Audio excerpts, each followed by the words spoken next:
Selamat pagi teman-teman semua. Bagi peserta silahkan untuk merename namanya terlebih dahulu.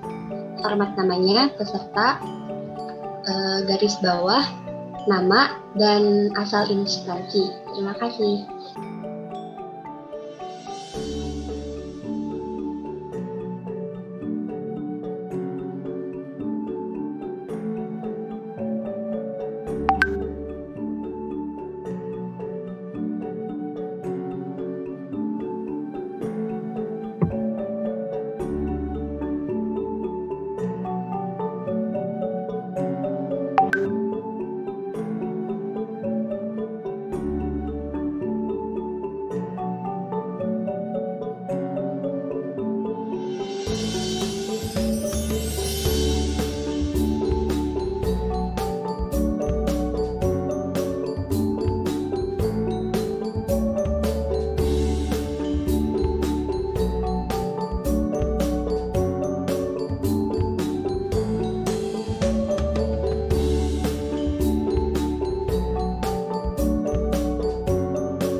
Ih,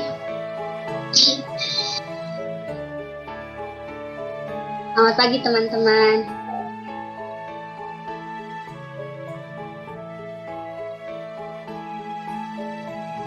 Eh,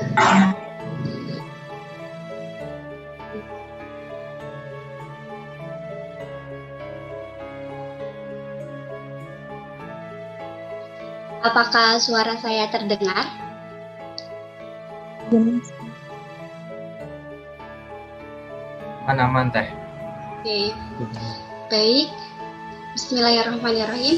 Assalamualaikum warahmatullahi wabarakatuh. Waalaikumsalam warahmatullahi wabarakatuh. Alhamdulillahirrahmanirrahim. Puji dan syukur marilah kita panjatkan kehadiran Tuhan Yang Maha Esa. Karena atas berkat dan rahmatnya kita dapat berkumpul dalam keadaan sehat walafiat pada Zoom meeting pada hari ini. Tidak lupa salawat serta salam semoga terlimpah curahkan kepada Habibana wa Nabiyana wa Maulana Muhammad Sallallahu Alaihi Wasallam, kepada keluarganya, kepada sahabatnya, kepada tabi'it-tabi'itnya, dan semoga sampai kepada kita selaku umatnya. Amin ya Allah ya Robbal Alamin. Saya Ristianti Wulandari yang akan memandu kegiatan Medfo School Vol 1 yang berjudul How to Become a Content Creator. Baik, sebelum memulai acara, alangkah baiknya kita ucapkan basmalah bersama-sama. Bismillahirrahmanirrahim. Sebelum memulai acara, kita akan memulainya dengan berdoa terlebih dahulu yang akan dipimpin oleh Kang Hafid. Waktu dan tempat saya persilahkan.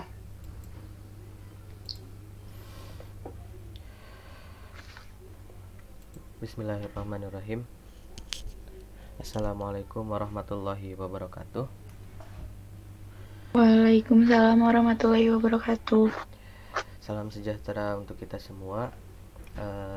Marilah kita sejenak menundukkan hati dan kepala kita semua, seraya memohon kepada Tuhan Yang Maha Esa atas kelancaran dan keberkahan acara ini. Sebelumnya, izinkan saya untuk memimpin doa ini sesuai dengan ajaran agama Islam, dan dimohon bagi yang non-muslim agar menyesuaikan. Bismillahirrahmanirrahim. Alhamdulillahirabbil alamin. Hamdas syakirin, hamdan naimin, hamdan yuafi ni'amahu wa yukafi mazidah. Ya Rabbana lakal hamdu kama yanbaghi li jalali wajhikal karim wa 'azimi sultanik. Allahumma salli ala sayyidina Muhammad wa ala ali sayyidina Muhammad. Ya Allah, ya Tuhan kami, puji syukur kami panjatkan kepada Engkau atas nikmat dan karunia yang telah Engkau berikan, sehingga kami bisa mengikuti acara Medfo School ini dengan keadaan yang teramat baik.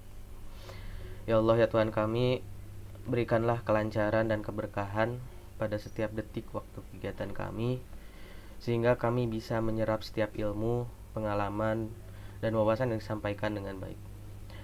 Ya Allah, ya Tuhan kami, bimbinglah kami untuk terus mengamalkan ilmu yang kami punya dengan sebaik-baiknya, agar kami bisa menunaikan bakti dan kontribusi kami bagi nusa, bangsa, dan agama. Rabbana atina fid dunya hasanah wa fil akhirati hasanah wa qina adzabannar. Wa sallallahu ala sayyidina Muhammadin nabiyil ummi wa ala alihi washabihi wasallam. Subhana rabbika rabbil izzati amma yasifun wa salamun alal mursalin walhamdulillahi rabbil alamin. Terima kasih. Salam sejahtera untuk kita semua. Wassalamualaikum warahmatullahi wabarakatuh.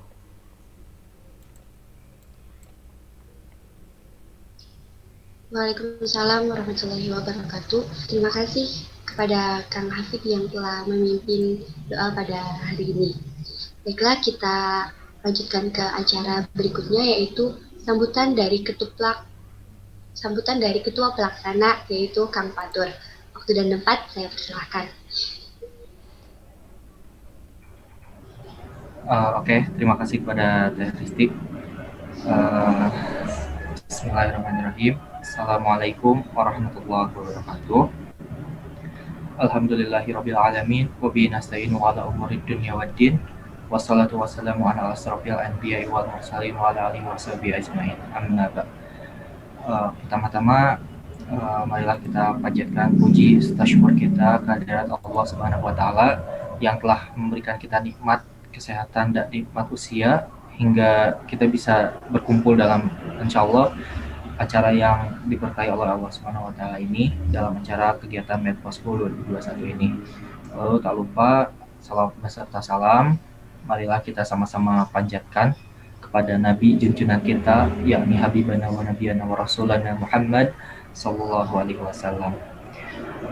Pertama-tama saya ingin mengucapkan terima kasih untuk seluruh peserta, panitia serta pemateri yang sudah dapat menyempatkan hadir dalam kegiatan Medposko ini. Kegiatan ini merupakan salah satu program kerja dari komunitas Arunika yang bertujuan untuk mengembangkan skill dan potensi yang dimiliki terutama pada seluruh peserta baik internal Arunika ataupun eksternal secara umum untuk meningkatkan skillnya dalam bidang konten kreator, desain grafis, pokoknya yang terkait dengan unsur-unsur kemediaan. Nah, maka dari itu saya harap teman-teman semua dari peserta dan juga panitia bisa mengikuti acara atau kegiatan ini dengan sebaik-baiknya dan semoga apa yang bisa kita dapatkan di kesempatan kali ini dapat menjadi manfaat entah itu bagi diri kita sendiri, orang-orang di sekitar kita, baik itu di instansi yang kita tekuni atau profesi yang kita tekuni. Semoga ilmu-ilmu yang didapat ini bisa bermanfaat untuk masa depan kita semua. Lalu titip juga untuk seluruh peserta, have fun aja di kegiatan kali ini, gak usah tegang. Insya Allah kita di sini salah satu ajang sharing bareng-bareng. Jadi semoga teman-teman semua bisa enjoy untuk ikut di kegiatan ini dan bisa menambah ilmu yang dimiliki oleh teman-teman semua. Mungkin cukup sekian dari saya. Terima kasih. Billahi taufiq wal hidayah. Wassalamualaikum warahmatullahi wabarakatuh. Waalaikumsalam warahmatullahi wabarakatuh.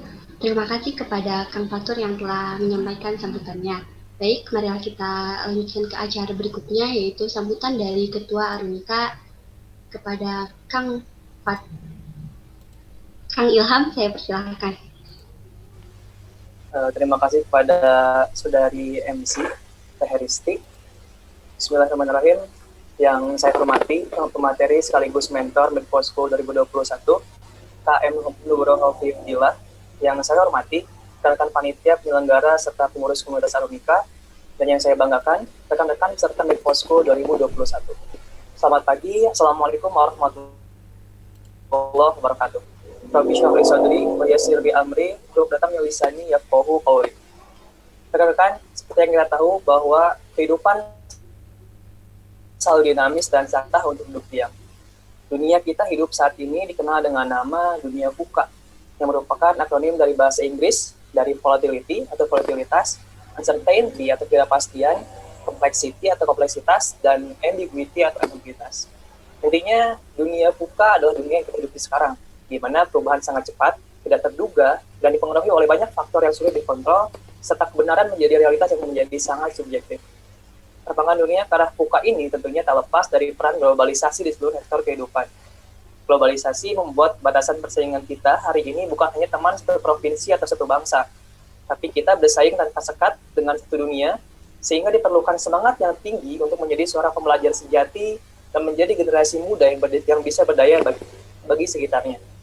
Oleh karena itu, komunitas Arunika salah satunya hadir sebagai salah satu ikhtiar untuk memenuhi kebutuhan tersebut dengan mencoba memperjuangkan poin SDGs keempat, yaitu Quality Education, yang menjamin kualitas pendidikan inklusif serta merata dan meningkatkan kesempatan belajar sepanjang hayat untuk semua. Khususnya dengan pemaknaan pendidikan yang khusus yang fokus di bidang pemberdayaan dan aktualisasi diri bagi generasi muda, salah satunya di bidang media lewat kegiatan Medposko hari ini. Karena komunitas Arunika melihat bahwa peran media dan teknologi informasi sudah sangat berkembang dan merambah seluruh lapisan masyarakat tanpa terkecuali. Hal tersebut menjadi sebuah kebutuhan, terutama bagi generasi muda yang berada di usia produktif dalam menjalankan seluruh aktivitasnya. apalagi karena hari ini kita sedang berada juga di era Society 5.0, di mana kesejahteraan salah satunya ditentukan oleh sinergi antara manusia dan teknologi. Melalui kegiatan Made for School ini, diharapkan dapat menjadi wadah bagi masyarakat yang tertarik untuk mengikuti kegiatan pembelajaran dan peningkatan kemampuan dalam bidang desain serta pemanfaatan media sosial sebagai wadah dalam meningkatkan produktivitas yang insya Allah akan dilaksanakan dalam 3 volume yang akan membahas skill content creator, copywriting, dan juga graphic design. Semoga kita selalu menjadi generasi muda yang memiliki semangat tinggi untuk terus berakselerasi dan kaya akan potensi. Dengan ini, saya sekaligus membuka kegiatan Made for School 2021. Semoga kemudahan dan keberkahan dalam menjalani setiap proses, dan keberkahan hadir dalam menjalani setiap proses, dan kita bisa mengambil banyak pelajaran darinya. Akhir kata mengutip dari jurnalis Najwa Shihab, beliau berkata bahwa Indonesia tak tersusun dari batas peta, tapi gerak dan peran besar kaum muda. Sekian dari saya, mohon maaf bila ada kesalahan dan ketidaktepatan kata. Selamat belajar. Wassalamualaikum warahmatullahi wabarakatuh. Waalaikumsalam warahmatullahi wabarakatuh. Terima kasih kepada Kang Ilham yang telah menyampaikan sambutannya dan sekaligus membuka kegiatan Made for School volume 1 ini.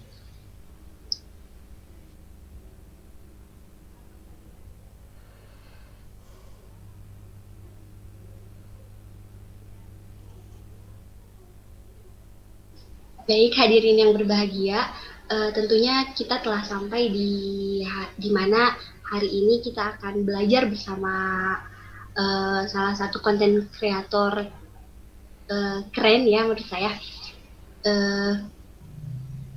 Gimana nih perasaan teman-teman semua ketika kita Zoom meeting pada hari ini gitu. Boleh untuk peserta yang mau bercerita ataupun yang mau menyampaikan kesan dan pesannya, boleh banget teman-teman.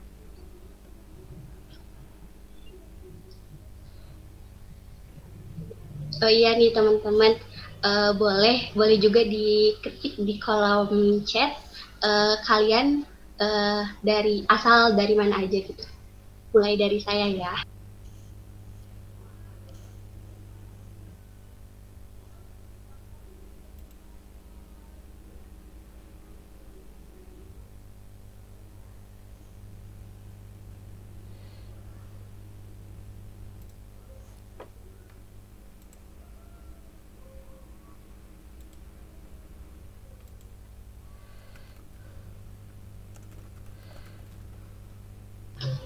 Dari Aceh, Rahmat Aulia dari Aceh, lalu Rizky dari Kabupaten Bandung, Fid dari Bandung, Seja asal Malang. Bagus, wah banyak sekali ya teman-teman antusias dari kalian semua. Saya ucapkan terima kasih banyak atas antusias dan semangat kalian semua. Ada yang dari Bogor juga, Anissa asal Bogor. Semoga kita semua bisa belajar bareng-bareng pada pagi hari ini. Baik teman-teman, terima kasih.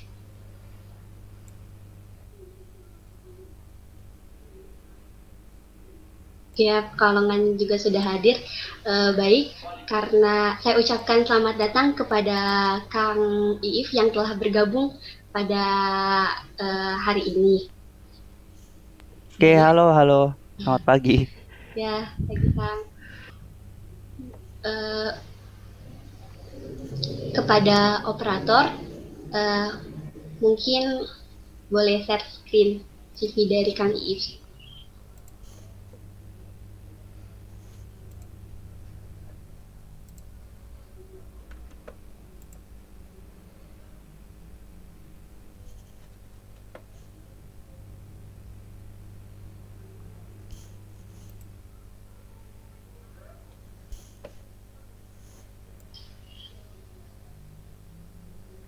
Baik teman-teman semua, kita telah sampai di acara yang paling ditunggu-tunggu, yaitu pematerian dari pemateri kita yang super kece ini, yaitu Kang Nugroho Fifdillah.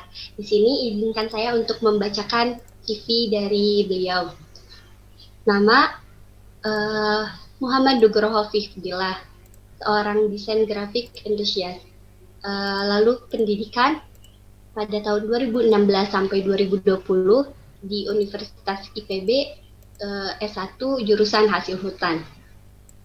Lalu pengalamannya wah luar biasa ya teman-teman, bisa dilihat dari 2017 sampai 2018 menjadi staf media branding BKM IPB, lalu pada 2018 sampai 2019 Kadif Media Branding Hima Hasil Hutan, lalu pada 2019 sampai 2020 magang desain grafis pada mograph.id. Lalu pada 2020 sampai 2021 menjadi mentor Photoshop pada rubrikgrafis.com. Lalu keahliannya pada Photoshop, Illustrator, Premiere, dan marketing. Untuk bahasanya sendiri, Kang If bisa berbahasa Indonesia ya, aktif berbahasa Indonesia dan Inggris. Lalu untuk hobinya membuat konten, belajar hal baru, dan digital imaging. Cek. Ya, selamat pagi Kang Kok nggak ada If. suara ya dari panitianya ya? Bentar. Sebentar ya. Nggak ada suaranya ini, bener.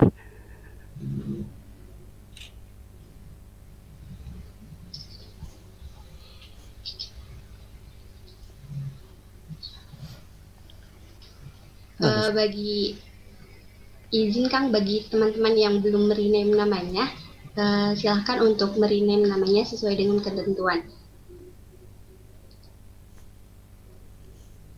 Terima kasih.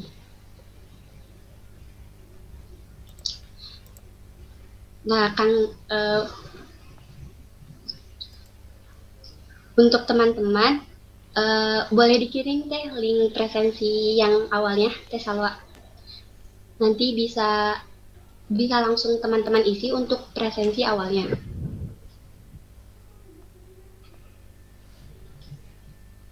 Halo Kang If, apakah suara saya terdengar? Iya ya, udah masuk. Ya. Tadi nggak ada suaranya sama sekali soalnya. Oh iya. Mungkin tadi Kang udah baca CV dari Akang sendiri gitu. Baik, tanpa berlama-lama Kang, langsung saja untuk memulai pemateriannya, karena teman-teman ini sudah sangat antusias dari tadi Kang.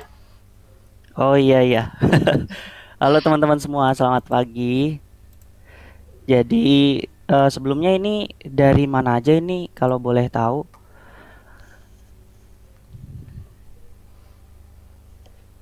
Masih mahasiswa semua ya berarti ya?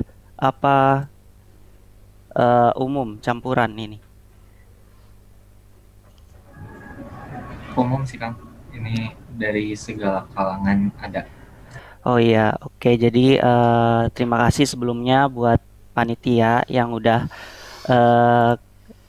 ngundang aku untuk sharing terkait dunia konten kreator. Jadi sebelumnya perkenalkan kembali, aku Iif atau biasa dipanggil Nugroho Iif. Nama panjangnya Muhammad Nugroho Fifdillah. Kebetulan aku baru lulus juga dari IPB jurusan kehutanan. Sekarang juga lagi kerja tapi jadi digital marketing. Nah di sini mungkin aku bakal sharing terkait dunia konten kreator. Jadi aku hubungkan juga dengan apa yang udah aku buat di Instagram gitu. Kira-kira di sini teman-teman ada yang konten kreator nggak ya? Kayaknya ini sepi banget ini. Masih malu-malu kayaknya.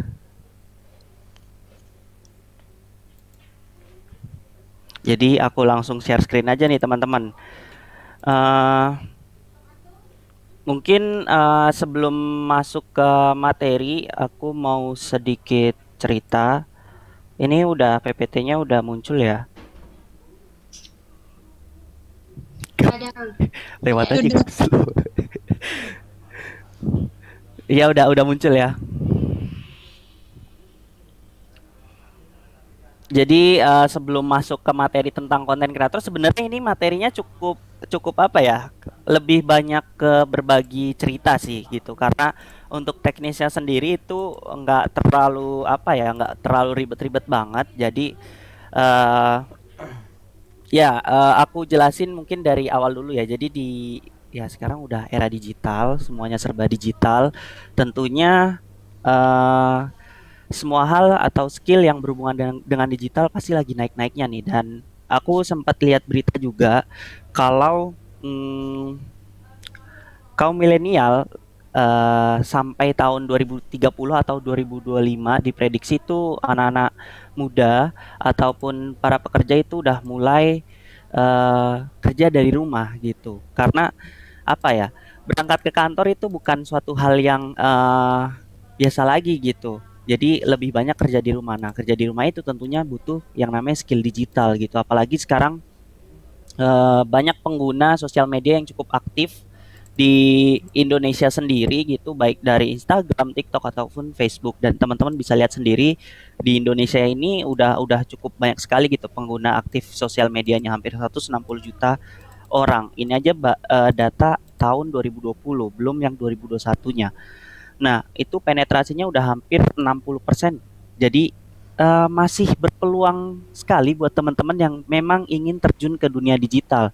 Karena ini masih 60%, berarti masih ada 40% lagi orang yang berpotensi masuk ke dunia digital dan meramaikan kontennya teman-teman gitu. Dan kebanyakan orang itu menghabiskan, ya ini contohnya juga kayak teman-teman mungkin buka TikTok itu bisa berjam-jam. Ya aku akuin juga jujur kalau di TikTok juga buka berjam-jam gitu, tapi kadang negatifnya ya aku nggak ngebuat gitu, kebanyakan nonton gitu. Nah, di sini aku pengen ngajak teman-teman kalau bisa ketika lihat konten itu kalau bisa kenapa kita nggak ngebuatnya sih? Kita ngebuat orang nyaman dengan konten kita gitu. Tergantung dari teman-teman semua minatnya di bidang apa gitu. Dan penggunaan internet di Indonesia juga orang-orangnya cukup cukup tinggi banget gitu, hampir menghabiskan 8 jam. Ya nggak bisa dipungkiri sih dari WhatsApp, Facebook ataupun Instagram, TikTok itu pun semua berhubungan gitu. Dan ya ini teman-teman bisa lihat sendiri kalau website yang sangat-sangat sering dikunjungi oleh orang-orang itu yang pertama udah pasti Google ya teman-teman, yang kedua YouTube. Dan dari data ini sebenarnya kita bisa nyimpulin nih teman-teman, kalau konten video sebenarnya lebih menarik gitu ya. Buktinya sekarang TikTok yang video itu lebih menarik, lebih banyak ditonton oleh orang gitu dibandingkan konten yang bergambar gitu. Dan nah, ini yang perlu digarisbawahi bahwa 90% orang lebih suka menonton video. Ya diakuin sih ini benar-benar ya, salah satunya juga TikTok kan kontennya video semua gitu. Tapi nggak menutup kemungkinan kalau konten lainnya juga potensial baik dari segi gambar ataupun podcast yang berbentuk audio. Dan ini hampir setiap tahunnya selalu naik. Bayangin tadi di Indonesia aja baru penetrasinya baru 60%. Bukan berarti ketika kita baru mulai ngonten sekarang itu telat. Itu bukan seperti itu teman-teman. Karena hampir setiap tahunnya aja meningkat untuk pengguna sosial medianya gitu. Jadi diprediksi bakal terus meningkat. Karena tadi di Indonesia masih ada 40%-nya kan gitu. Dan ini paling banyak diakses sosial medianya untuk Januari 2020 ya. Jadi untuk Januari 2021 mungkin udah berbeda, mungkin udah berganti nih. Yang tadinya Instagram, TikTok, mungkin TikTok di atasnya Instagram gitu. Jadi dari data ini teman-teman bisa apa ya? Bisa dapat gambaran lah. Aku mau mulai kontennya di mana, di platform mana, mau bentuknya gambar atau mau bentuk video gitu. Nah, karena aku sendiri buatnya di Instagram, ya aku akan berbicara tentang Instagram karena jujur untuk di TikTok aku baru mulai, tapi ya karena aku ada kerjaan juga jadi nggak kepegang gitu. Dan sekarang juga udah jadi agak jarang-jarang juga ngonten di Instagram karena ada kerjaan utama juga. Jadi aku memulai kontennya itu ya ketika aku pengen konten sebenarnya gitu, tapi aku usahakan kalau bisa setiap hari, kalau enggak setiap 2 hari sekali gitu. Dan bagaimana sih kondisi Instagram sekarang? Hampir rata-rata orang tuh menghabiskan waktunya di Instagram itu 53 menit. Ini rata-rata orang di dunia ya. Jadi ini sangat sangat potensial sekali buat teman-teman membuat konten mau dimanapun itu. Tapi ini salah satunya di Instagram ya. Nah, 53 menit itu masa nggak bisa ngelihat konten kita gitu? Pasti bisa lah, ada peluang konten kita dilihat oleh orang banyak gitu. Nah, terus hampir mempunyai 1 miliar user yang aktif setiap bulannya. Itu pengguna Instagram, jadi cukup banyak. Dan eh, pengguna Instagram ini udah umum ya. Ini data ini udah umum, pasti kebanyakan ya penggunanya yang remaja menuju dewasa gitu. Dan ini sangat potensial banget kalau teman-teman dari data ini pun teman-teman bisa lihat nih kalau eh, kira-kira buat kontennya itu masuknya yang seperti apa ya. Nah, audiensnya teman-teman yang perlu diperhatikan itu maunya yang apa. Misal kalau teman-teman maunya yang prank-prank atau joke-joke itu kan lebih masuk kebanyakan ke anak muda ya gitu. Eh, Bentar teman-teman, aku mau tutup pintu dulu. Bentar.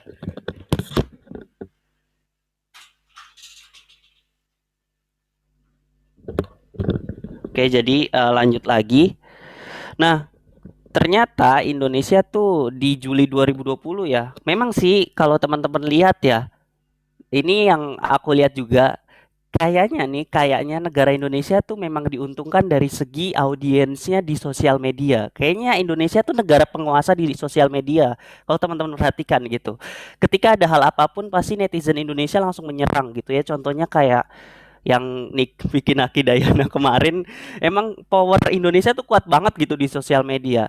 Jadi bahkan kebanyakan orang luar tuh kalau mau review-review konten pasti dihubungkan ke Indonesia gitu karena dia dapat view-nya lebih banyak gitu. Karena memang sifatnya orang Indonesia kan konsumtif ya di sosial media. Jadi itu bisa dimanfaatkan buat teman-teman membuat konten gitu. Dan ini data Juli 2020 ternyata Indonesia punya sebagai negara adikuasa ya sebenarnya di sosial media keempat gitu.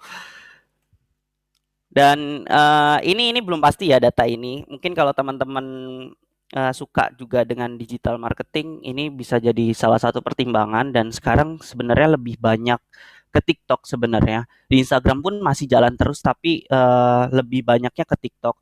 Tapi sebenarnya kalau teman-teman mau kan salah satu hal yang harus dikuasai konten kreator sebenarnya digital marketing tuh udah termasuk gitu. Nah, ketika teman-teman memilih platform itu yang harus diperhatikan ya pertama pasarnya dulu. Pasarnya orangnya lebih banyak suka di platform mana sih gitu. Karena setiap apa ya, setiap lini bisnis juga punya audiens yang berbeda-beda teman-teman. Yang itu yang perlu diperhatikan gitu. Dan mungkin yang perlu teman-teman tahu kalau mau belajar iklan juga sebenarnya memang TikTok bagus, bagus tapi itu iklannya cukup mahal teman-teman. Ya mungkin ya buat teman-teman yang udah pernah nyoba bisa kelihatan gitu. Dan ini engagement. Nah, mungkin yang teman-teman belum tahu ini belum masuk ke konten kreator ya, ini masih data dulu. Jadi apa ya, biar ada bayangan dulu gitu. Sebenarnya peluang untuk jadi konten kreator tuh seberapa besar sih dengan adanya pasarnya. Percuma kalau kita mau jadi konten kreator tapi kita nggak tahu pasarnya, nggak tahu platform yang pengen kita eh, terjun di situ gitu. Dan ini engagement dari Instagram sebenarnya. Jadi engagement itu interaksi baik dari segi save, share atau like atau komen itu termasuk dalam engagement. Semakin banyak like, share, komen, subscribe itu semakin tinggi engagementnya gitu. Dan di Instagram engagement tertinggi masih dimiliki oleh video. Jadi ini bisa jadi bahan pertimbangan teman-teman untuk membuat konten video. Ya contohnya aja banyak sih, banyak contohnya gitu. Ya kalau di Instagram mungkin yang aku tahu ya kayak Miley, Alfi Saga, terus ya mereka kontennya video gitu dan itu mereka jokesnya masuk juga gitu. Terus kita masuk ke konten kreator. Sebenarnya ini nggak usah kaku-kaku banget karena udah umum banget konten kreator tuh bisa dibilang side hustle-nya kita gitu konten kreator. Bebas sih mau dijadiin side hustle ataupun mau dijadiin pekerjaan utama kita gitu. Yang tentunya teman-teman harus apa ya ekstra untuk menjadi konten kreator tuh harus ekstra membagi waktu sih utamanya itu dan ide. Dan konten kreator tuh apa? Konten kreator tuh dia yang membuat konten gitu. Mau itu jadi konten kreator tuh nggak dibatasi follower, nggak dibatasi subscriber. Ketika kalian membuat konten dan itu disebarluaskan di media sosial dan ada orang yang menyukai konten itu, like, comment, share ataupun yang lain-lainnya itu kalian udah termasuk konten kreator gitu. Tapi sebenarnya ya konten kreator yang bagus, yang menurutku menarik, dia yang jadi diri dia sendiri gitu, bukan bukan ikut-ikutan orang. Ketika orang trennya lagi prank, dia ikut-ikutan prank gitu. Itu menurutku nggak masuk sih. Jadi diri sendiri gitu. Coba lihat kelebihan diri sendiri tuh apa gitu. Sejauh ini pengalaman aku sebenarnya aku juga bingung juga dibilang konten kreator atau bukan, tapi ya tadi merujuk ke pengertian kalau konten kreator tuh orang yang membuat konten apapun itu, dia nggak terbatas oleh follower, subscriber gitu. Dan pengalaman aku jadi konten kreator terutama untuk microblog ya di desain itu cukup cukup memakan waktu sebenarnya, cukup apa ya, aku juga nggak kepikiran kalau aku ngebuat konten itu sebagai konten kreator karena pada saat itu awalnya aku membuat konten itu aku berawal dari ini ngomongnya terlalu diulang-ulang ya. Jadi aku berawal dari desain karena aku kan jurusan kehutanan bukan DKV. Bayangin aku kehutanan, kerjanya digital marketing, kan nggak nyambung. Aku jadi nggak kepake loh, ilmu kehutananku nggak kepake sama sekali gitu. Dan awal pertama aku mulai konten itu karena di kehutanan kehitung orang yang bisa desain tuh 4 5 orang. Ya wajar karena itu kan kehutanan bukan bukan komputer, bukan IT gitu. Itu 5 orang dan salah satunya aku yang baru bisa desain karena aku baru mengenal desain itu di awal kuliah. Baru masuk kuliah, pas itu di IPB juga cukup bagus sih, apa, atmosfernya ya, apa sih, iya lingkungannya cukup bagus karena orang-orangnya pada kreatif dan pada saat itu aku nggak punya kamera, aku nggak punya laptop yang cukup mumpuni, laptopku paling harga 2 jutaan, tapi teman-temanku pada punya kamera, terutama teman ya ada teman kamarku juga itu juga ngerti IT dan dari situ aku mulai belajar gitu karena lingkungan pada saat itu tuh suka fotografi, videografi, tapi belum ada yang desain gitu. Dan kebetulan desain tuh nggak perlu kamera juga, dan desain tuh nggak perlu laptop yang cukup bagus banget. Setidaknya normal aja udah bisa belajar desain. Nah, jadi dari situ aku belajar desain dan eh, ya aku install semua. Photoshop, Illustrator, apa Premiere. Aku kira juga video After Effects, Premiere tuh itu buat desain, ternyata buat video gitu. Jadi aku nggak tahu sama sekali gitu.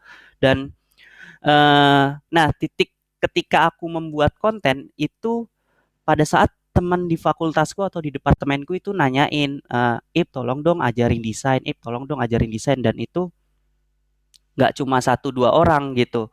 Dan itu ya hampir ya mungkin ada 10 15 orang tuh nanyain, "Ip, ajarin desain dong." Terus dari situ aku coba, kan aku kadang nggak ada waktu juga ya buat ngajarin, aku pasti punya waktu lainnya. Nah, kenapa nggak aku curahin di Instagram? Nah, kenapa Instagram? Karena pada saat itu aku cuma punya Instagram gitu. Dan di Instagram pada saat itu lagi booming microblog, tapi aku awal ngelihatnya itu karena ada microblog luar negeri, karena aku sering di Instagram tuh sering nge-search-nya tentang desain-desain, jadi berandaku isinya desain semua dan itu isinya microblog luar negeri. Pada saat itu ada nyantol satu 2 orang yang dari Indonesia. Kalau teman-teman tahu mungkin di desain itu ada Mas Victor Kades, terus ada Mock Branding, itu awal aku tahu dari situ. Dan aku coba buat lah dan coba buat. Nah, ketika teman-teman mencoba membuat konten itu nggak harus jago dulu. Karena dulu aku awalnya membuat ya aku belum ngerti desain sama sekali gitu. Tapi ketika 13 hari aku buat sampai 15 hari dan itu ternyata kontennya booming, ya karena tadi di awal banyak teman-temanku yang minta ajarin desain. Ketika ada yang nanya gitu, lihat aja ke Instagram gua gitu. Lu bisa belajar dari situ gitu. Nanti kalau bingung bisa tanyain gitu. Nah, dari situ ternyata ya cukup ada demand-nya gitu di Instagram ya. Dari situ aku lanjutin aja gitu. Kenapa peluang ini nggak dilanjutkan? Jadi kalau teman-teman ingin jadi konten kreator sebenarnya lihat dulu teman-teman sukanya di mana gitu. Bukan berarti hal yang disukain teman-teman sekarang kadang nggak sejalan dengan tren itu bukan bukan permintaannya gitu. Karena setiap orang kan punya keunikannya masing-masing. Buktinya orang yang podcast saja bisa bisa booming, orang yang ngedance bisa booming, orang yang cuma cover-cover lagu tuh booming. Semuanya serba booming, main game aja booming gitu. Jadi sekarang udah bukan zamannya ini dari dulu sih, apa, pengalamanku dulu kalau, orang pinter tuh hanya sebatas lu ngerti fisika, lu ngerti biologi. Menurutku salah sih, sekarang udah eranya digital, ya orang pinter semuanya orang pinter gitu, pada bidangnya masing-masing gitu. Jadi ketahui, apa ya, kelebihan diri dulu, sukanya di mana. Kalau suka bercerita ya udah tuh TikTok udah bagus untuk tempat bercerita. Banyak kan orang suka cerita horor, cerita yang fun fact itu bisa dicurahin di situ gitu. Nah, skill untuk jadi content creator sebenarnya cukup banyak sih, banyak banget teman-teman. Karena yang pertama digital skill, tentunya teman-teman harus bisa mungkin menyajikan konten baik dari segi desain ataupun video. Teman-teman bisa coba di situ.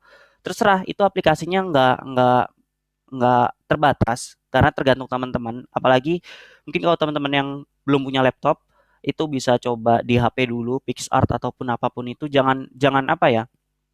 Jangan ada batasan, aku mau ngedesain tapi aku nggak punya device-nya nih. Karena dulu aku juga laptopnya yang 2 juta gitu, yang yang lag banget gitu. Tapi aku install semua dan itu meledak sih teman-teman. Jadi ya udah dari situ sempet apa ya, sempet down. Aduh belajar lagi nggak ya? Ya tapinya dibenerin lagi ya. Ya cukup, emang cukup ada pengorbanan gitu.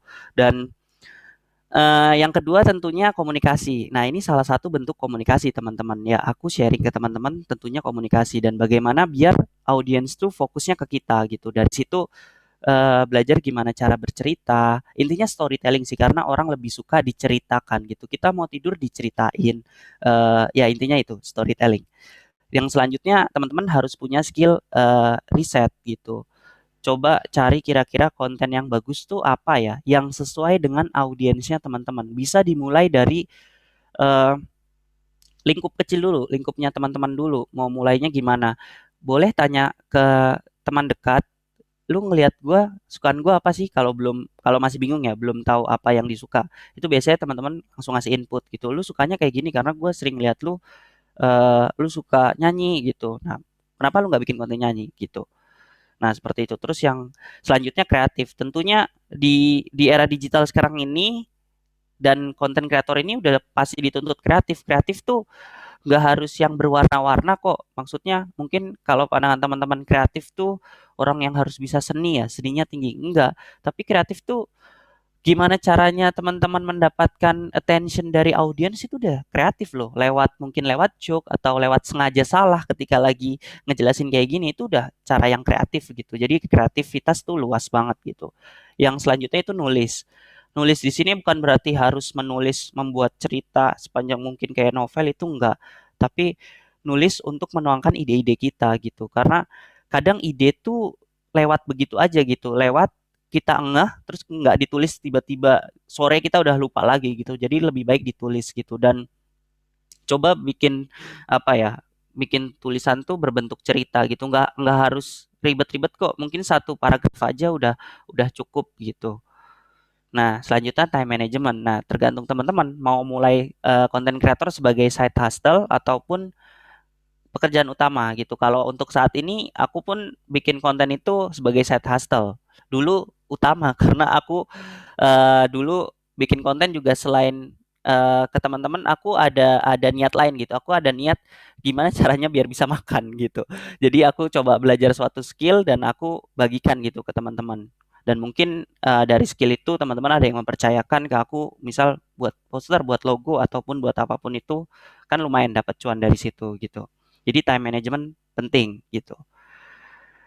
Tapi memang nggak bisa dipungkiri sih, apa yang teman-teman lakukan sekarang pasti ada di baliknya perlu cuan gitu. Karena teman-teman perlu hidup juga gitu. Tapi di balik itu ketika teman-teman mau dapetin, ya contohnya desain. Ketika teman-teman mau dapat harga di desain mahal, teman-teman harus korbanin waktu di awal. Waktu di awal teman-teman harus mau dibayar murah dulu karena skill juga berbanding lurus dengan harga kan. Jadi eh, itu sih sakitnya di awal project thank you dulu gitu. Tapi nanti kalau udah dilihat dari orang lain, oh bagus nih, ternyata performanya gitu. Nah baru di situ teman-teman bisa show up gitu. Jadi kalau untuk pertama-tama nggak apa-apa, teman-teman merangkak-rangkak dulu aja gitu. Nah, di konten ini sebenarnya berdasarkan aku sendiri sih. Jadi berdasarkan pengalamanku sendiri sebenarnya ada 3 fase gitu. Yang pertama fase membangun audiens. Ketika teman-teman membuat konten itu hal apa ya, PR utamanya itu membangun audiens. Gimana caranya biar audiens itu suka dengan kontennya yang teman-teman buat gitu. kalau bisa nggak usah dipaksa dia udah mau nge-like, mau komen, mau share itu gimana caranya gitu. Nah, itu sih sebenarnya yang harus eh lihat ke diri teman-teman masing-masing gitu. Teman-teman kelebihannya di mana gitu. Kalau kelebihannya bercerita, lucu, ngejokes atau stand up, ya udah bikin kontennya itu. Pasti secara tidak langsung biasanya nih di Indonesia sendiri ya, pasar Indonesia tuh lebih suka hal-hal yang entertainment. Itu pasti tinggi banget. Entertainment kayak stand up, kayak prank mungkin dan ya intinya entertainment lah, hal-hal yang menghibur gitu. Itu suka banget dan horor itu juga salah satu gitu. Tapi ketika udah masuk ke edukasi, biasanya ya, biasanya agak kalau dibuat berat memang agak membosankan gitu. Tapi gimana caranya biar sesuai dengan pasarnya sekarang, dibuat kreatif gitu. Makanya tadi storytelling itu yang utama gitu. Nah, itu membangun audiens juga perlu waktu sih sebenarnya, perlu waktu gitu dan perlu konsisten gitu karena eh, dan kalau bisa satu hal, fokus di satu hal, karena kalau terlalu banyak hal bikinnya, itu audiens satu, audiens dua, audiens tiga itu mungkin punya interest yang berbeda. Kalau teman-teman bikin tiga jenis konten dalam satu akun, mungkin yang pertama konten masak, yang kedua konten nyanyi, yang ketiga konten apa, bebas, ketiga konten apa gitu. Nah, pasti kan audiensnya beda-beda nih. Mungkin ada yang audiens, yang suka masak nunggu di hari Selasa untuk kita update, ternyata yang di-update bukan konten masak, konten nyanyi. Bisa aja tuh yang audiens yang suka masak tuh jadi nggak suka dengan kita gitu. Jadi, lebih baik fokus di satu sih gitu.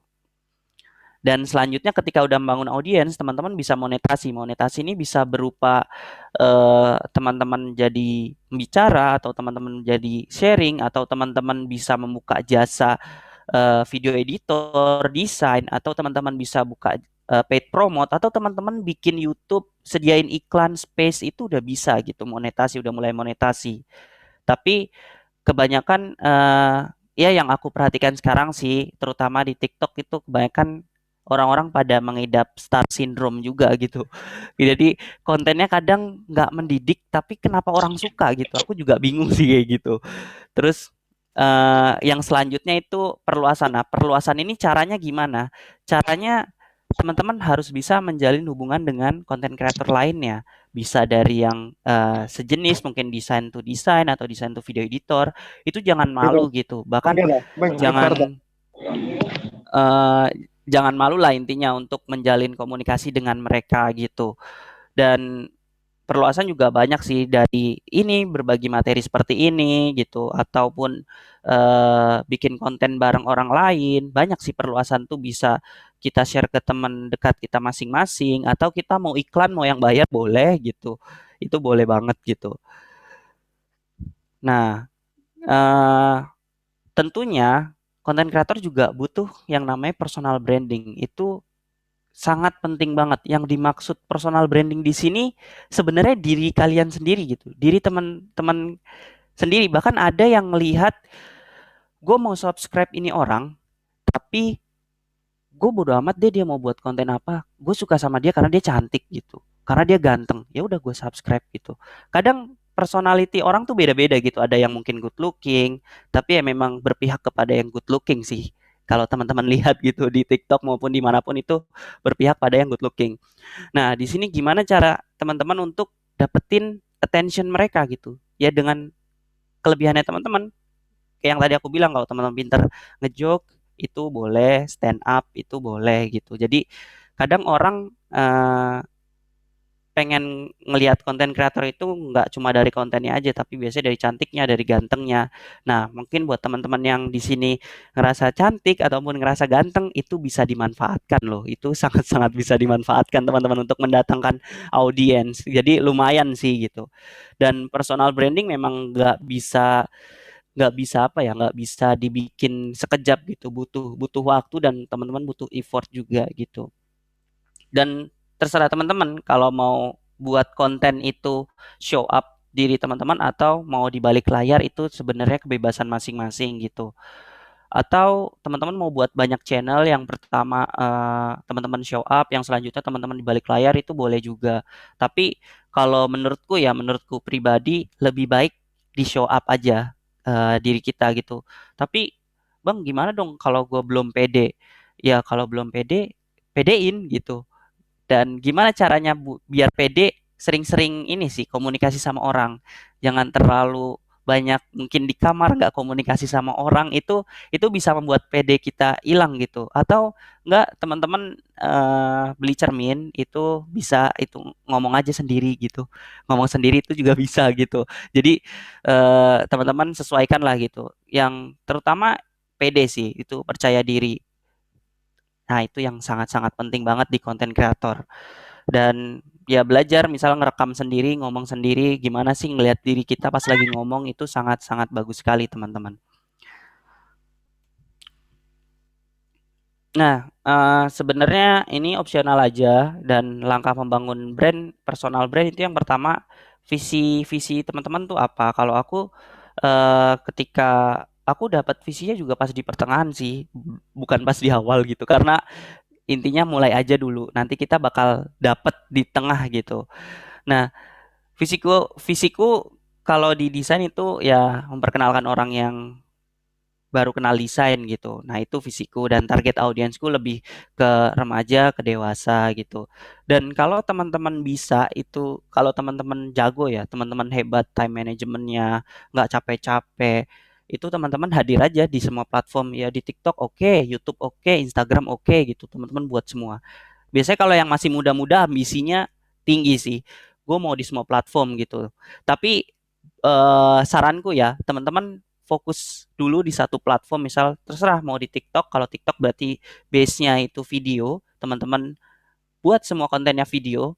Terus kalau di Instagram ya base-nya bisa video ataupun picture, itu dibebaskan teman-teman. Jadi fokus dulu ketika audiensnya udah datang, udah dapet di satu kantong, itu tinggal disebar kemana-mana gitu. Jadi fokus dulu di satu platform gitu. Tapi terserah teman-teman kalau mau langsung di semuanya juga nggak apa-apa gitu. Terus yang terpenting ya jadi diri sendiri. Kalau teman-teman jaim, susah sih. Kelihatan sebenarnya kalau konten kreator yang jaim tuh kelihatan gitu. Nggak dapet feel-nya gitu. Masa konten kreator jaim kan bingung jadinya. Dia nggak membawa suasana yang fun gitu.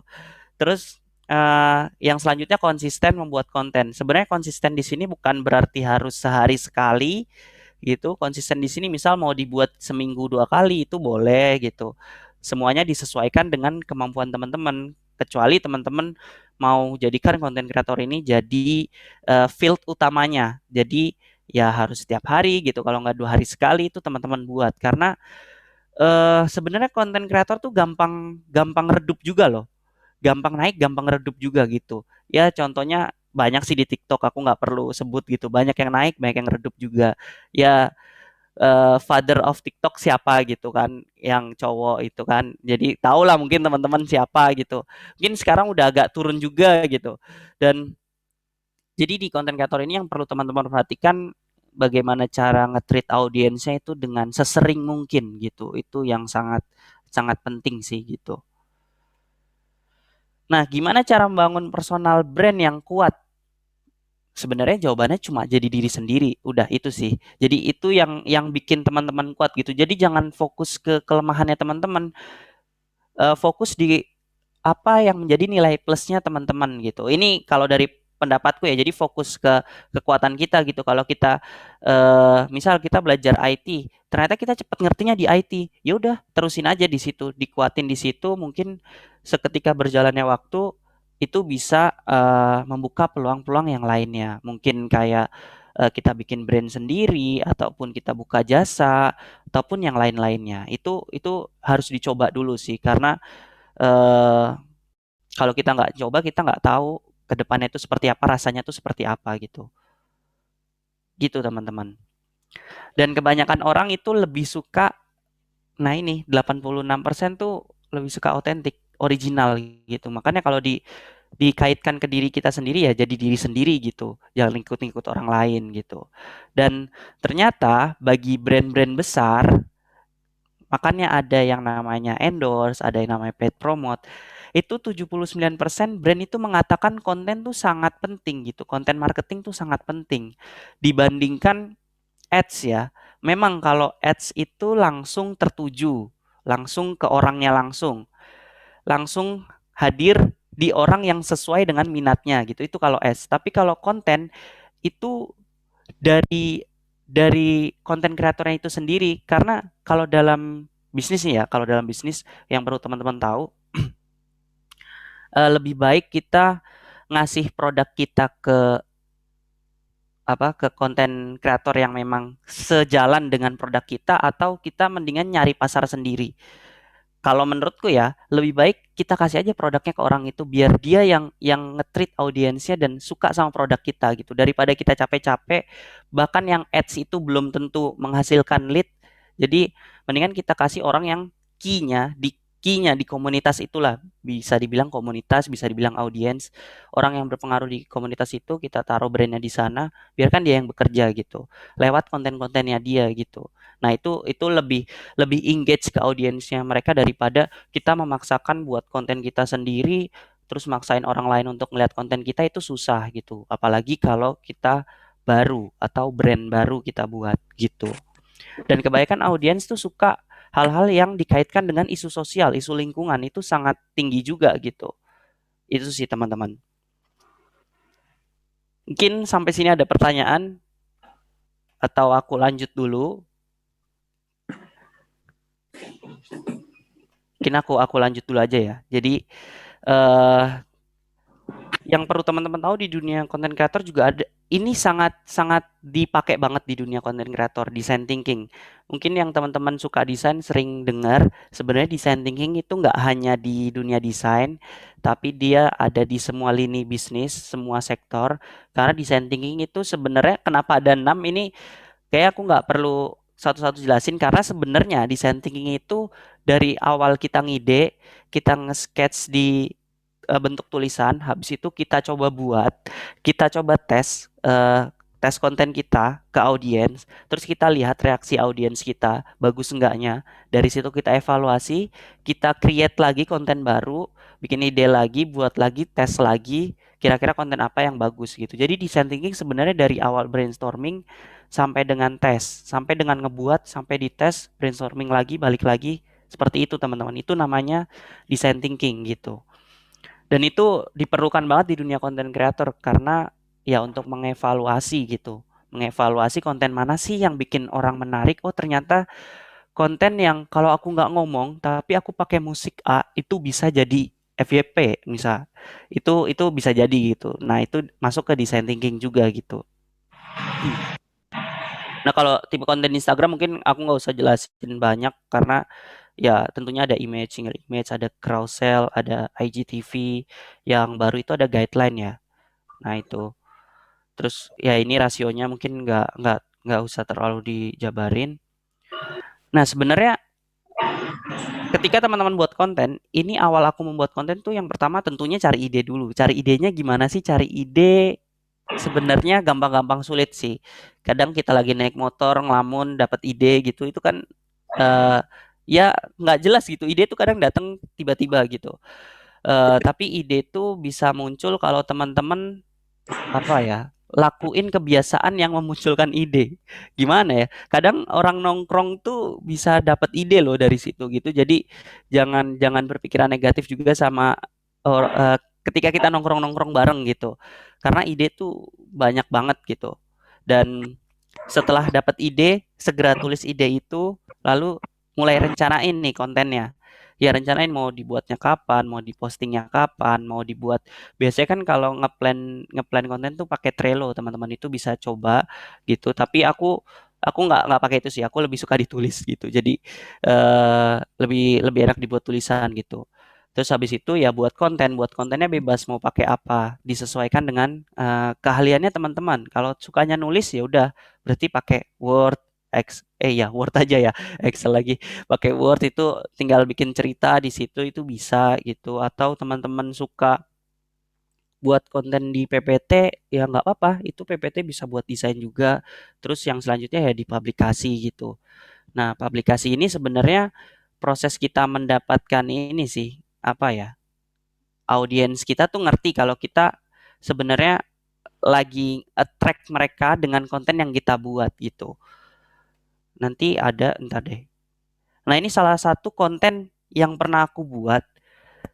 Entah kenapa konten yang aku buat tuh kalau nggak berhubungan dengan desain, memang berhubungan dengan kejahatan itu pasti naik gitu. Tapi baru satu sih itu.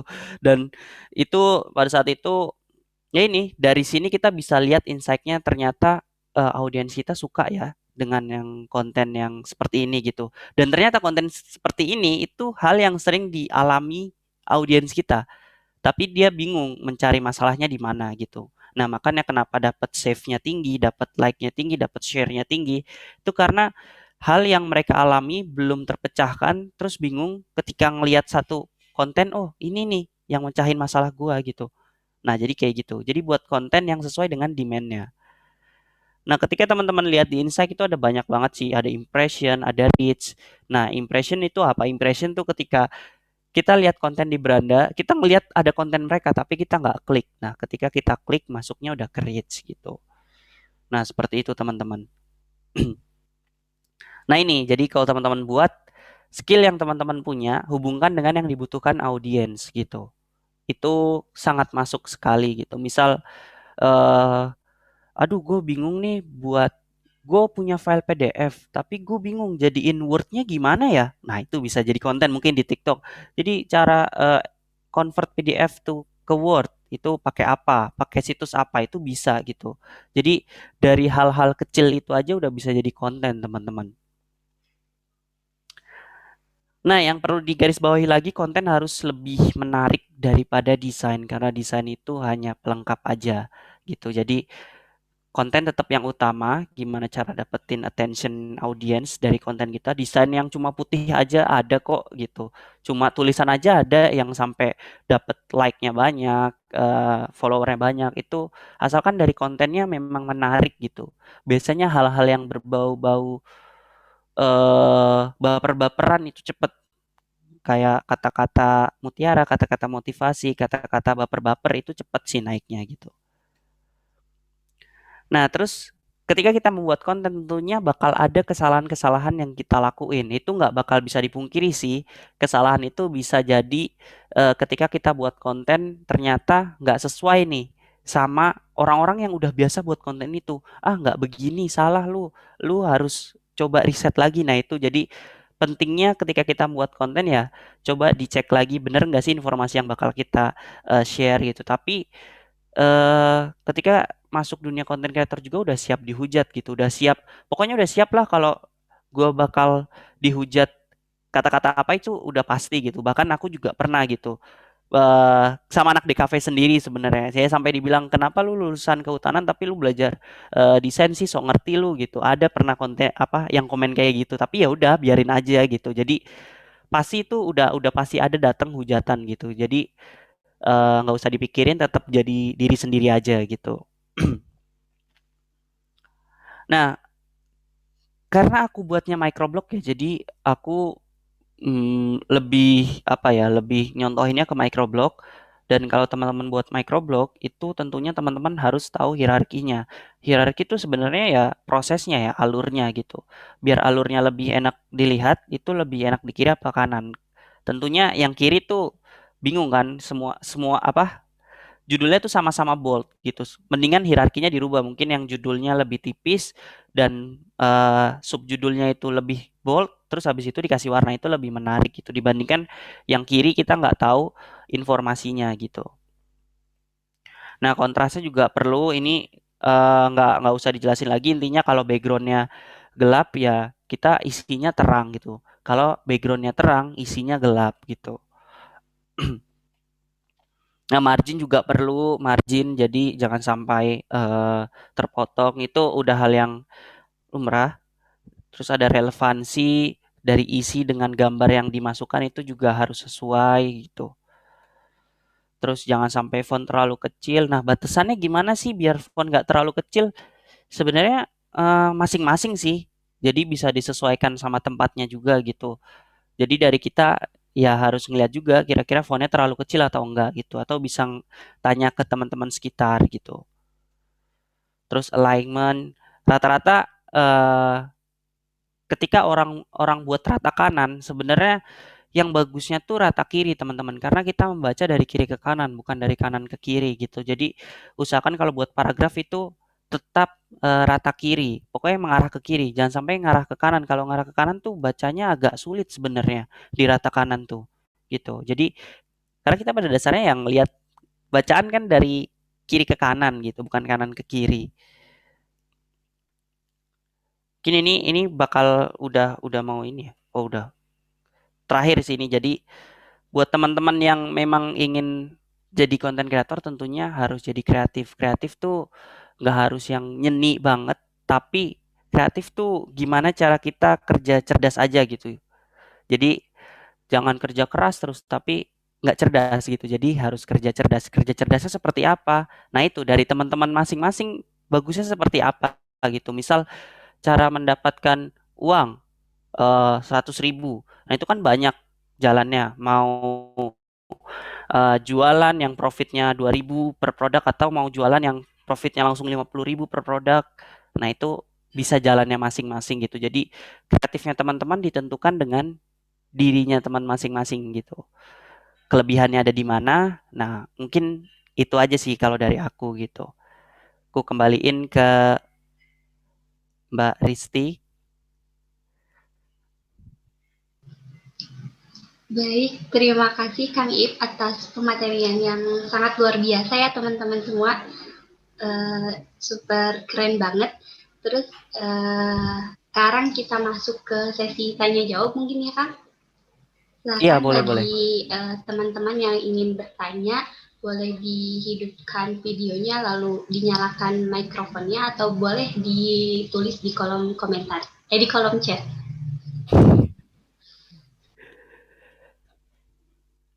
Ini berarti internal semua ya?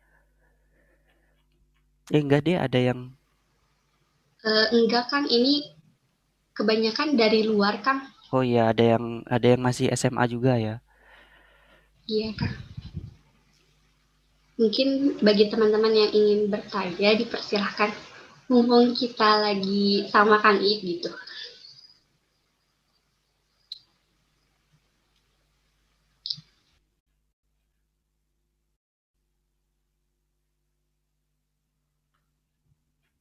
Oh ini ada yang nanya langsung ke DM nih.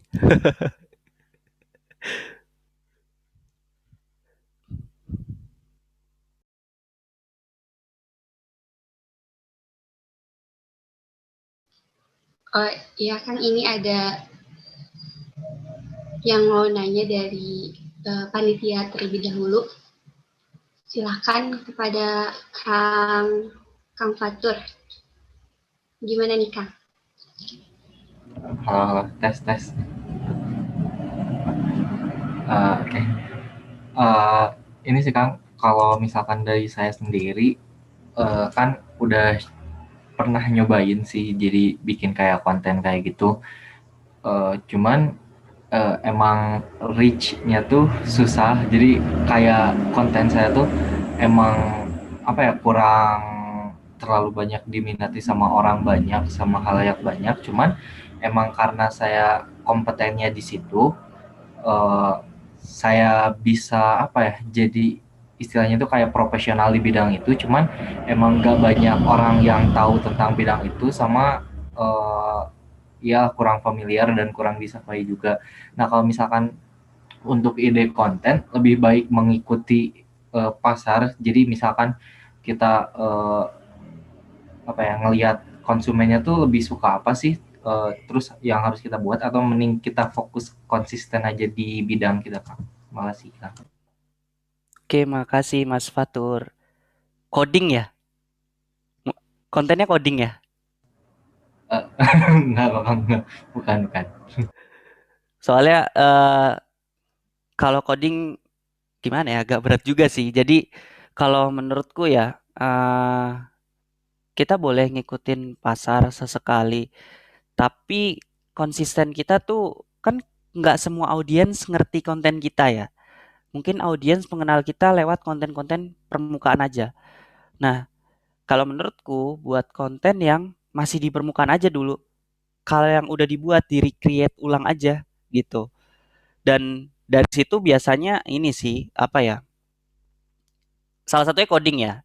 Aku pernah ngeliat ada konten coding dan dia memang eh apa ya, reachnya dikit, impresinya dikit gitu. Tapi dia udah konsisten ngebuatnya.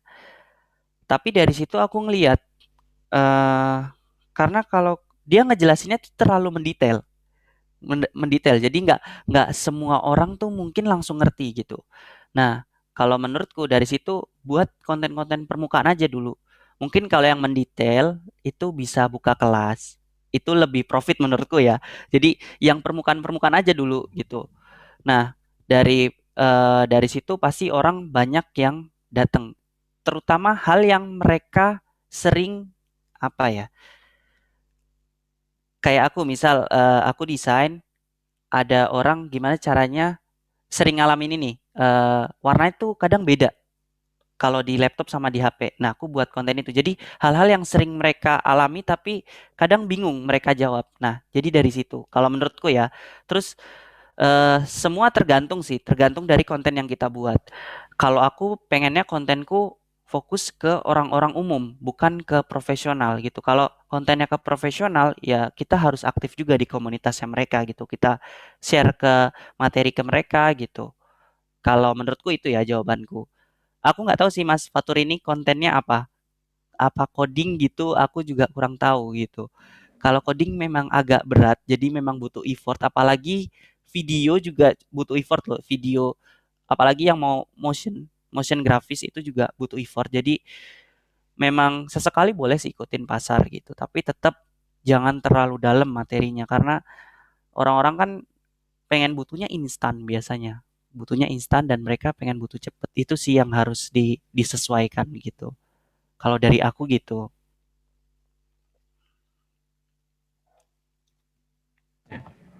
Makasih banyak Kang. Iya, sama-sama Mas Fatur. Oke, Kang, terima kasih atas jawabannya yang wah, keren banget ya teman-teman. Langsung saja Kang ada pertanyaan dari kolom chat juga. Eh, saya izin membacakan. Selamat pagi Kak, saya Alif Hito dari UIN Jakarta. Saya izin bertanya, kalau pakai foto dan font dari Google itu kena copyright tidak ya Kak? Seperti itu Kang. Oke, iya kena. Kena kalau langsung searching di Google Picture gitu. Jadi sebenarnya kalau masih nih aku share aja deh. Pasti teman-teman tahu Google Font ya. Intinya itu sih kalau baru baru belajar ke situ aja dulu gitu. Eh ke sini aja dulu gitu. Ke Google Font karena ini semua fontnya gratis gitu. Pasti teman-teman lebih familiarnya sama Dafont gitu. Kalau Dafont itu biasanya ada hal-hal yang eh ya dia bayar gitu. Nah, ini ada tulisannya free for personal use gitu. Free for personal ya udah berarti nggak boleh diperjualbelikan, nggak boleh teman-teman buka jasa desain terus pakai font ini terus teman-teman jual jasa desain teman-teman itu nggak boleh gitu. Kalau gambar ya ke Pexel gitu. Ke Pexel sama Unsplash itu lebih sering ke situ. Tapi kalau mau pakai Google Picture ya, menurutku kalau ada copyrightnya tergantung pasar juga sih. Mau dipakainya seperti apa? Kalau cuma dipakai presentasi untuk internal kantor atau cuma belajar di sekolah, ya nggak apa-apa, asalkan nggak dikomersialkan ke luar. Kayak kita bikin desain billboard untuk ads, kayak teman-teman kalau ke jalan kan ada desainnya rokok-rokok tuh yang bikin spanduk cuma tulisan, mohon apa selama puasa atau ya apa ya gimana ya? Jadi ada kata-kata yang dia selagi Idul Fitri pintu maaf dibuka tapi pintu rumah ditutup. Nah, itu mereka pakai fontnya itu udah harus komersial gitu, nggak boleh yang personal use karena itu kita langsung di-share ke khalayak luar gitu. Nah, itu. Jadi kalau nyari gambar ya lewat Pexel, kalau enggak Unsplash aja. Kalau di Google Picture lebih rentan sih, rentan kena gitu. Walaupun mungkin teman-teman nganggapnya sepele ya, tapi mungkin suatu saat nanti kalau teman-teman bekerja sebagai desainer ataupun konten kreator itu bisa juga kena gitu. Jadi lewat Pexel, kalau enggak di Google Font. Udah itu kalau mau belajar dulu di situ.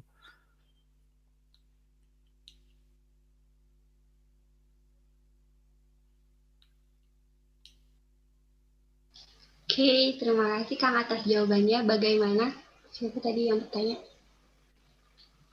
Mas Alif Vivito. Ya, Mas Alif, bagaimana Mas?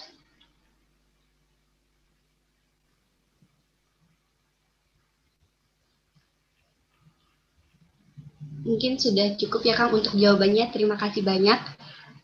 Mari kita lanjutkan ke pertanyaan berikutnya.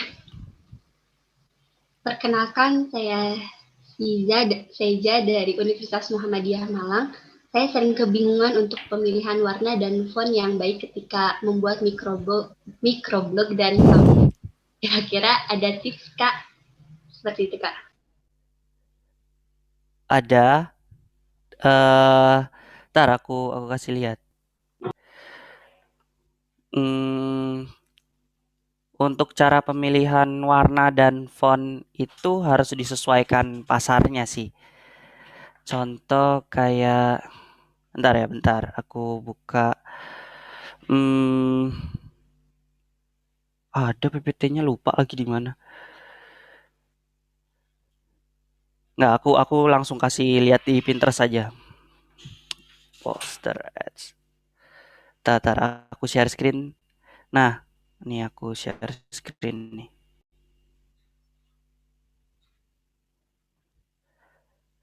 Sebenarnya bagus enggaknya tergantung pasarnya. Aku sekarang kerja di perusahaan pakan dan teman-teman tahu sendiri desain-desain pakan burung, pakan ayam, karung ayam itu kan kayak gitu kan. Nah, jadi desain yang bagus tuh sebenarnya tergantung pasar. Sebenarnya semua skill yang bagus tuh tergantung pasar gitu. Kita nggak bisa memaksakan desain-desain yang teknologi-teknologi ke pasar-pasar yang sukanya peternak gitu. Jadi bagus enggaknya tergantung pasar. Contoh poster ads otomotif.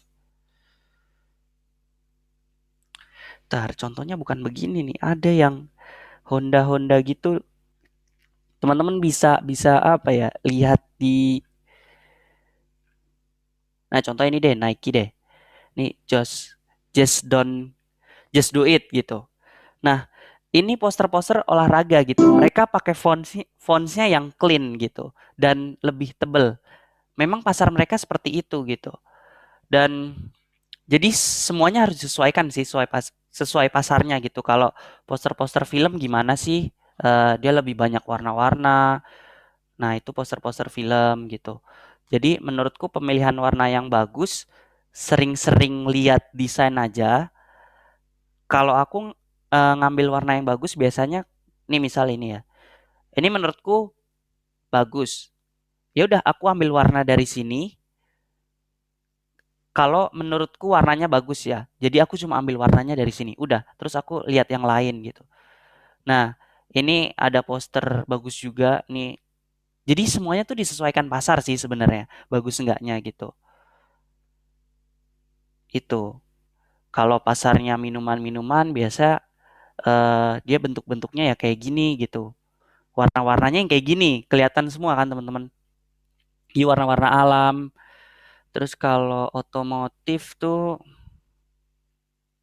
atau bisa juga warnanya dia mengikuti produk gitu. Ketika warna produknya strawberry, ambience-nya lingkungannya jadi merah-merah juga gitu. Itu lebih masuk gitu. Jadi semua disesuaikan pasarnya. Nah, yang dimaksud siapa tadi yang nanya ya? Yang dimaksud ini mungkin pasarnya di mana gitu. Mungkin kalau pasarnya di bidang organisasi mahasiswa, kalau organisasi mahasiswa menurutku masih umum sih. Jadi semuanya masuk gitu. Disesuaikan aja dengan desain tren yang sekarang gitu. Itu kalau jawabanku. Jadi semuanya disesuaikan pasarnya. Baik Kang, terima kasih atas jawabannya. Bagaimana Kak Seiza? Alhamdulillah. Oke. Katanya terima kasih Kang. Iya, sama-sama. Lalu ke pertanyaan selanjutnya, Kang. Banyak juga ya pertanyaan. Iya, Iya, atau terus terus. Akang yang mau Lanjut pilih? lanjut. Nggak apa-apa, Mbak Risti aja yang milih. Oh, ini Kang. Izin bertanya, Kak, cara mengatasi susah ngomong saat jadi konten kreator susah banget dibagiin public speaking-nya. Seperti itu, Kang. Iya, jadi makasih ke Mbak siapa Fatia nih ya. Jadi aku juga sebenarnya masih susah ngomong sih kalau teman-teman perhatikan juga sekarang masih susah, susah ngomong gitu. Jadi cara ngindarinnya sering-sering ngobrol sama orang aja gitu. Sering-sering main sama orang deh kalau diajak kemana, ayo main. Ya jangan sering nolak juga ya sesekali main bareng mereka gitu ngobrol-ngobrol kan itu bisa jadi nambah PD kita gitu atau sering-sering bikin konten. Udah itu aja. Kak, ini kan karena ini konten kreator ya sering-sering bikin konten aja, tapi kontennya buat video TikTok. Kalau nggak sering main TikTok aja deh, biasanya itu PD-nya meningkat 1000% sih kalau udah main TikTok tuh. Suka pakai filter-filter yang aneh gitu. Itu sering-sering main TikTok kalau menurutku ya. Jadi sering bikin konten yang teman-teman suka di situ, yang Mbak Fatia ini suka. Terus ya udah di videoin. Habis itu coba lihat lihat dirinya sendiri gitu. Itu sih kalau dari aku sering-sering buat konten aja gitu. Ya, terima kasih, Kang. Lalu mungkin ke pertanyaan selanjutnya, izin membacakan. Lagi Bang, kenalin saya Hafid dari IPB University. Izin bertanya Bang, kan dalam suatu organisasi atau komunitas itu biasanya banyak jenis konten yang dibikin dan tentunya target audiensnya jadi luas banget. Nah itu gimana ya Bang, biar memperjelas target audiensnya dan gimana memaksimalkan konten-konten yang ada di dalamnya. Terima kasih Bang. Seperti itu, Kang. Heeh. Ngerti sih, maksudnya ngerti. Karena dulu aku juga di bagian desain kan, dan aku juga buat konten.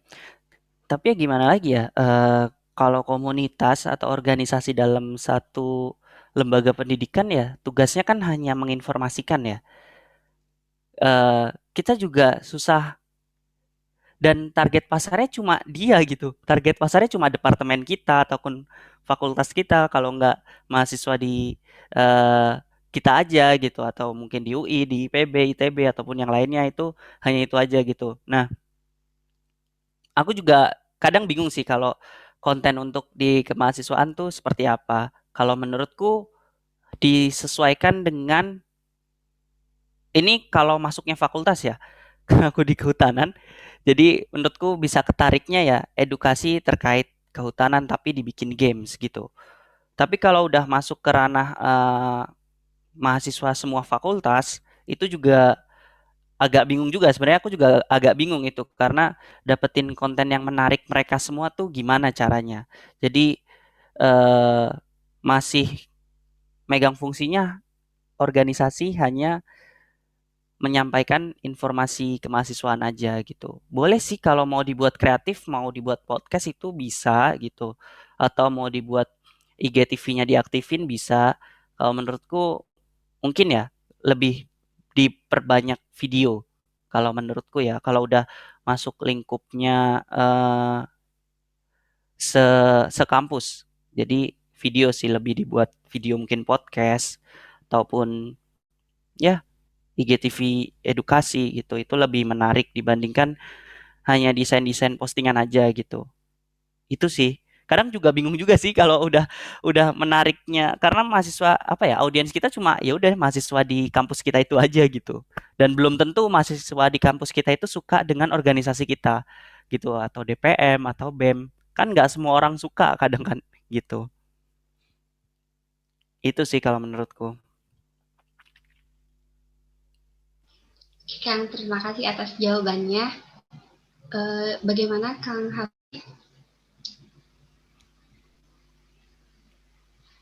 sudah cukup Anda? Terima kasih banyak katanya Kang. Sama. Nah mungkin karena pertanyaannya banyak, jadi dipilih aja ya Kang. Iya boleh boleh. Izin membacakan pertanyaannya. Bismillahirrahmanirrahim. Assalamualaikum Kak. Perkenalkan saya Gani dari UPI.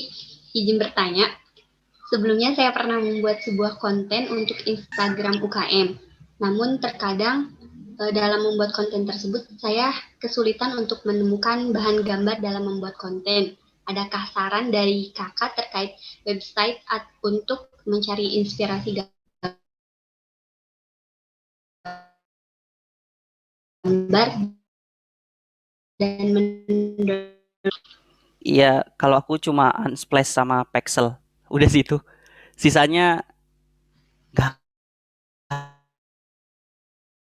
ada sih. Aku cuman flat icon itu.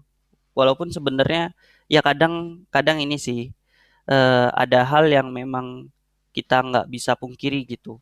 Kita pakai flat icon gitu itu ya udah dari situ sih aku biasanya Unsplash sama Pexel. Terus ini paling aku pengen jawab satu lagi nih yang terakhir. eh Ada yang nanya yang dimaksud pasarnya itu apa? Pasar itu audiens sih, audiens kita. Nah, untuk tahu audiens kita itu bisa lihat di insight Instagram teman-teman masing-masing. Tentunya harus dijadiin account bisnis atau account kreator. Di situ bisa kelihatan umurnya, banyaknya berapa, suka online-nya jam berapa. Terus mungkin bisa dites dengan kontennya teman-teman. Mereka suka nge-like atau komen atau enggak. Kalau memang udah dibikin sebulan nih ternyata interestnya nggak ada, ya udah berarti audiens teman-teman nggak minat dengan kontennya teman-teman. Tapi di lain sisi nggak usah ngedown, tinggal dibikin apa ya, cara kita kreatifnya tuh seperti apa gitu untuk dapetin attention mereka. Mungkin kita yang kurang kurang kreatif, kurang kurang jadi diri sendiri gitu untuk bikin kontennya atau hanya ikut-ikutan copy paste itu, mungkin ada hal itu gitu.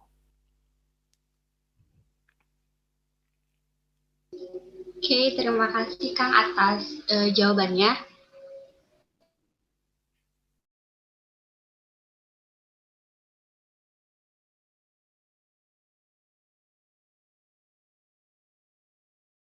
Kepada teman-teman yang belum terjawab jawabannya nanti dirangkum sama panitia buat dibahas di grup intensif. Saya juga ucapkan terima kasih kepada seluruh peserta yang telah hadir.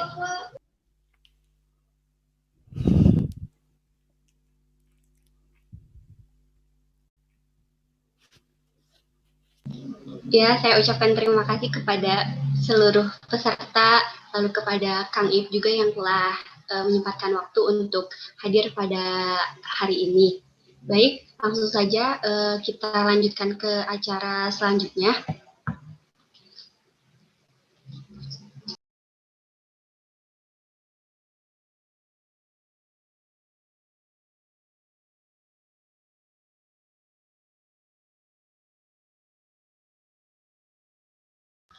Ada pemberian tugas dari yang akan disampaikan oleh Kang Bagus sebagai. Oke, bismillahirrahmanirrahim. Assalamualaikum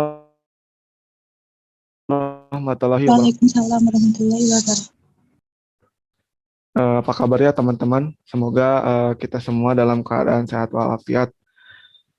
Baik ya teman-teman, buat kali ini bakalan dipaparin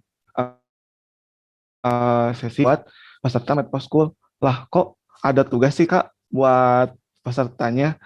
Ya teman-teman, jadi kan kita itu di Medposkul ya, kegiatan ini itu mengusung konsep sekolah, yang mana di sekolah itu kita nggak hanya menerima ilmu dari guru, akan tetapi juga harus bisa mengimplementasikannya lewat tugas gitu. Nah, tugas yang bakalan dikasih ke teman-teman yaitu membuat suatu konten. Nah, temanya itu bebas ya teman-teman, temanya bebas. Nah, kalau yang masih bingung nih teman-teman, kalau misalnya temanya apa nih, karena kan terlalu luas ya. Nah, mungkin teman-teman bisa ambil tema seputar uh, konten hidup sehat, atau konten pendidikan, atau konten gimana sih cara memanage ini masing-masing, gitu, atau diri sendiri. Nah,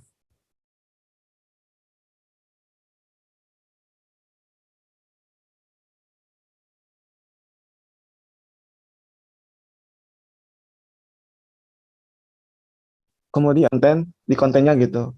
Ada 3 poin. Yang pertama, harus bisa menyajikan benefit atau manfaat dari tema yang diangkat oleh teman-teman ya, bagi individu maupun orang banyak.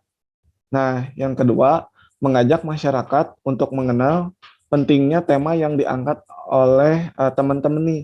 Jadi teman-teman di sini tuh harus bisa apa memunculkan gitu apa sih yang menjadi bahasan penting dari tema yang teman-teman angkat. Nah, yang ketiga, menyajikan fakta-fakta yang belum diketahui oleh khalayak umum mengenai tema yang diangkat sama teman-teman. Jadi kan istilahnya kayak apa ya? Contohnya itu did you know atau apa deh yang teman-teman pernah baca gitu ya di konten-konten Instagram. Nah, buat buat bentuk kontennya itu bebas ya teman-teman. Kayak misalnya teman-teman boleh bikin poster atau vlog atau artikel atau esai atau video di YouTube barangkali atau apapun deh. Itu dibebasin ya ke teman-teman dan diusahakan ya untuk teman-teman juga untuk di penugasan ini tuh sekreatif mungkin gitu ya. Eh, sebisa mungkin harus bisa mengimplementasikan dari apa-apa yang sudah dijelaskan sama Bang Iip tadi seperti itu. Nah, ntar mungkin kalau misalnya ada yang ternyata suara saya patah-patah di ininya apa mau di chat ya itu tadi yang udah saya sebutin takut ada yang jaringannya kurang baik gitu atau nanti juga bakalan di share juga kok di grup intensifnya nanti di grup itu juga bakalan ada Bang Iipnya jadi nanti teman-teman dari peserta Medpo School ini bakalan bisa konsultasi nih atau tanya-tanya atau mungkin ingin sharing-sharing nih bersama Bang Iip di grup boleh banget seperti itu teman-teman. Oke, barangkali ada yang mau ditanyain nggak? Boleh banget.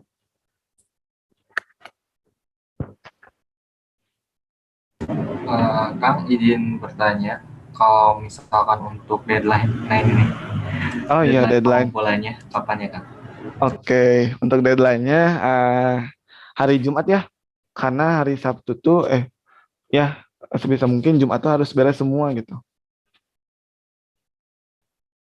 Dan tentunya lebih cepat, lebih baik gitu ya.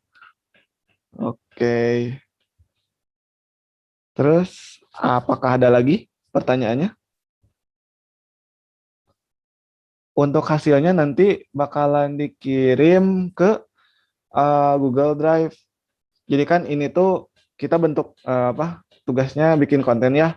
Nah, teman-teman juga di sini boleh kok kayak nanti itu diposting gitu si postingannya si kontennya di media sosial teman-teman. Kayak misalnya di Instagram atau dimanapun boleh, di Facebook boleh. Nah, itu nanti kalau misalnya teman-teman uh, ngeposting hasil kontennya di media sosial teman-teman, nanti teman-teman harus tag ya, harus tag Instagramnya Arunika Mengabdi seperti itu. Nanti kalau misalnya di tag, nanti kami bakalan menilai konten yang teman-teman ciptain gitu. Begitu teman-teman. Oke, apakah ada lagi?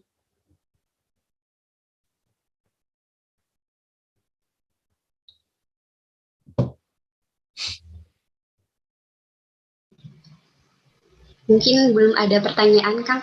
Jadi bisa nanti teman-teman semua bisa bertanya di grup mentoring yang telah kita buat dan mohon izin juga Kang Ip untuk memasukkan Akang ke dalam grup mentoring kita.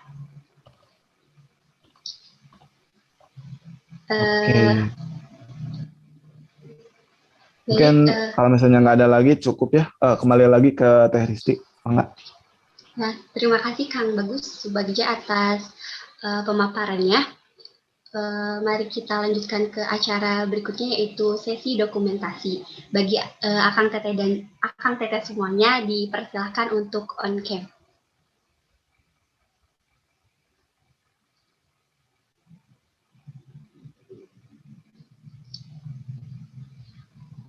Oke, saya tunggu sebentar lagi ya.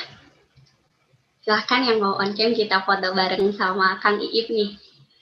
Ya, pemateri kita yang ganteng, terus kece, terus luar biasa banget nih teman-teman. Kapan lagi kita bisa foto bareng? Oke, yang lainnya ditunggu.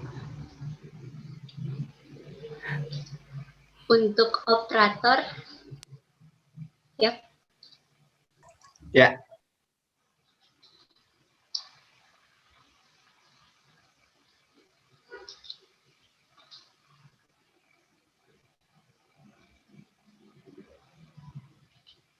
Oke, mungkin yang mau on cam dipersilahkan.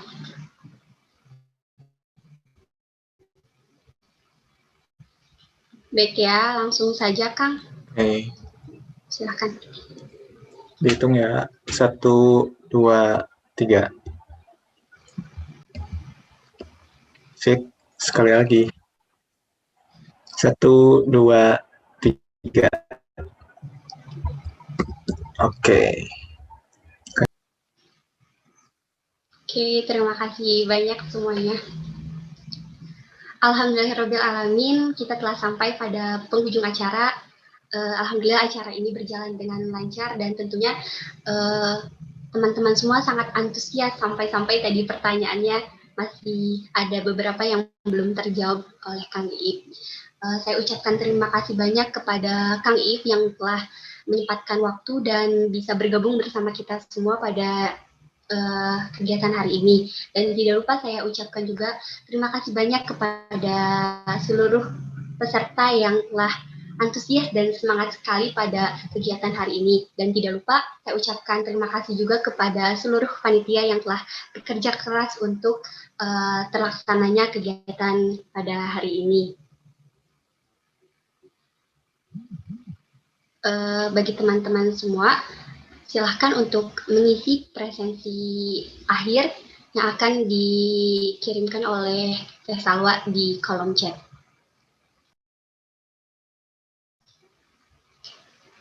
Baik, bisa diisi. Sekali lagi, saya pribadi mengucapkan terima kasih Kang kepada Kang Iip yang telah bersedia menjadi pemateri kita pada pagi hari ini. Ya, terima kasih ya teman-teman semua. Semoga tadi sharing-sharing kecilnya bisa bermanfaat buat teman-teman semua. Setidaknya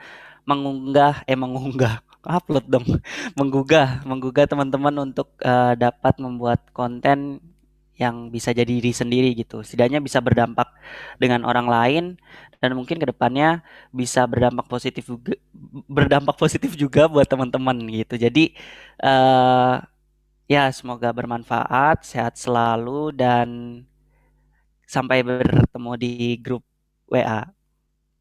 Makasih teman-teman. Ya Kang, terima kasih kembali juga. Di komen juga terima kasih banyak Kang Iip katanya.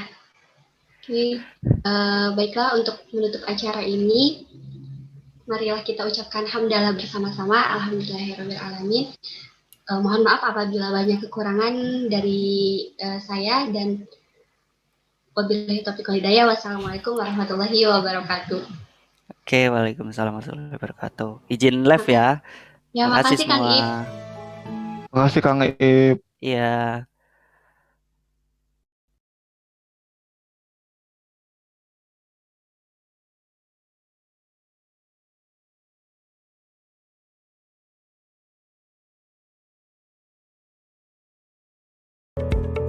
Ya, terima kasih juga seluruh peserta yang telah mengikuti acara ini dari awal sampai akhir. Terima kasih banyak teman-teman semua dan jangan lupa kita akan ada kegiatan-kegiatan selanjutnya di grup monitoring WA. Sampai jumpa, jaga semangatnya, jaga kesehatannya. Nanti kita bertemu lagi di meet selanjutnya yang akan datang. Jadi jangan dulu keluar dari grupnya. Terima kasih banyak teman-teman semua dan seluruh panitia yang bertugas pada hari ini. Terima kasih banyak.